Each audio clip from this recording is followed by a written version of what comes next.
to overcome. His story begins in the projects of Baltimore. Coming up in the inner city of Baltimore, I mean, it grew me into the individual I am today. This is where I grew up at. Here we go. We ready to go down 1115 Orleans Street. The environment that I grew up in, you know, with the violence and the drugs. We used to live in Lafayette Courts. When Ty was 5 years old, someone broke a window at one of the merchants on Orleans Street.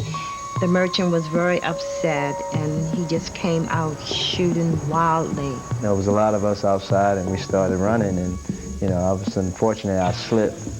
One of my friends came back to help me up, but he started shooting, and it hit both of us, and we both went down. He was hit by a couple other pellets,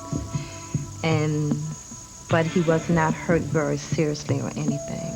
A lot of people will be afraid to come back in this neighborhood, or probably be ashamed to talk about where they came from, but hey, this is who I am.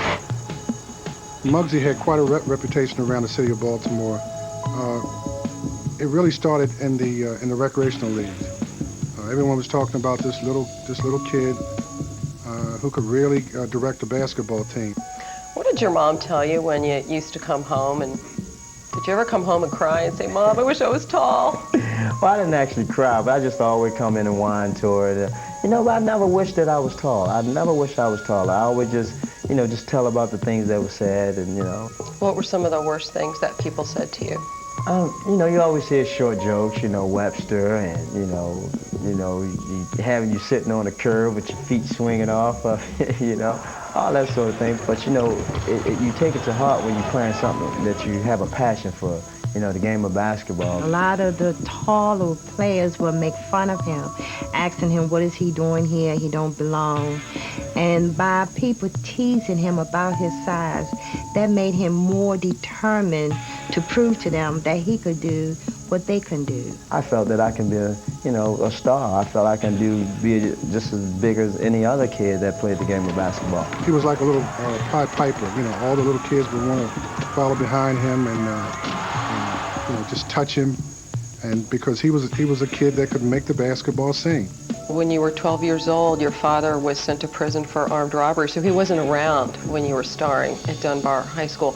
Did Bob Wade step in as a role model for you at that time? Once I got to high school, I had a great coach who was, you know, like a father image to me, who really took us under his wing and really groomed us into young men. I really felt comfortable with who I was, not just as a basketball player, but just as an individual. You know, I was had a little doubts about my way of speaking and being very verbal. You were self-conscious about the way that you spoke? In what way? I was. You know, my speaking, I just wasn't confident. You know, I recall when I had my first interview. The Dunbar High School basketball team was invited to appear on the morning show called City Line. I was so nervous, and, you know, I was scared to just say anything, and the words just didn't flow. When the program was over, we were going out on our way back on the bus, and his teammates really began to joke him because he used bad grammar. It made me realize that I had a lot of work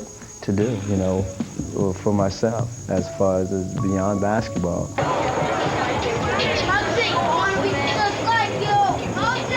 He comes to my camp, or I go to his camp, and we speak. You can walk in the gym, and all you see is a big huddle, and you can't see Muggsy. He's in the middle of the kids. They got kids taller than he is. You gotta wait till everybody separates and you see Muggsy. Is it true that when you were in Charlotte that kids would come to your house and knock on the door and ask your wife, "Can Muggsy come out and play?" That still happens today, you know. I'm always gonna be a kid to another kid. You know, we just have that relationship. Even though they look at me as, you know, a basketball player who's in the NBA, and he's giving his time with us and just having fun. You gotta enjoy every moment you can, and that's what I'm doing. On the